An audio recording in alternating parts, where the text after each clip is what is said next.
Secondly, if we're going to become dynamic communicators, the other thing that we have to do is we have to think before we speak. Because what do? A lot of times we just blurt something out, right? We don't think about it, we don't consider it, we certainly don't prepare, and we just kind of start talking, right? And that's our culture. We're so busy, we're from here to there, to this, to that, and so we don't even take the time. But the reality is, Proverbs says this. It says that the heart of the wise will find prudence in their speech. A wise heart will make their words prudent, and their lips will promote understanding.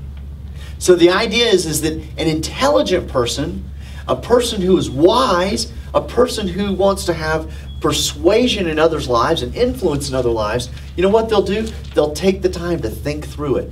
They'll think about it before they speak, right? And that's why wisdom and intelligence is like a river, right? The deeper it is, the quieter it is. That's why they call it a babbling brook, because it's loud and shallow.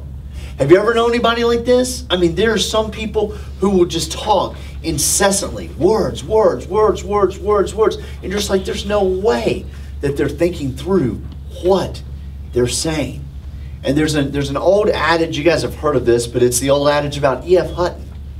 You and I, we want to be people who are like E.F. Hutton. When E.F. Hutton speaks, people listen. Why? Because E.F. Hutton type folks have thought through what they're going to say to their spouse. And they've thought through how it's going to come out, the tone that they're going to use, the way that they're going to say it. And it's something that comes out that promotes instruction, that promotes wisdom, and is very carefully worded.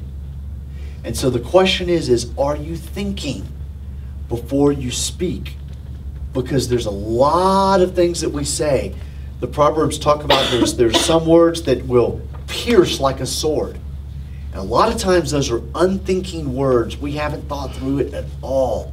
And we just speak, and it hurts the other person.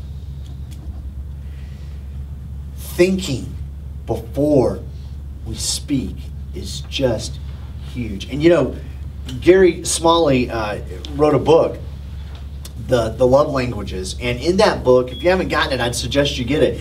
But he talks about this idea of being able to use word pictures to communicate to your spouse.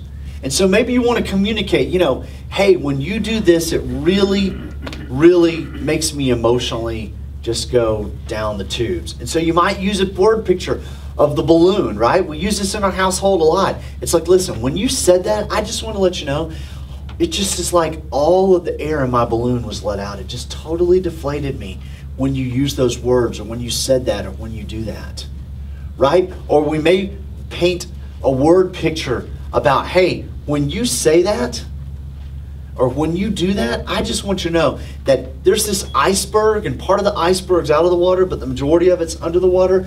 And when you say that or do that, my emotions of the iceberg under the water really come out. And I feel things that I don't like. And you can only see the iceberg above the water, but I just want you to know there's a lot going on underneath.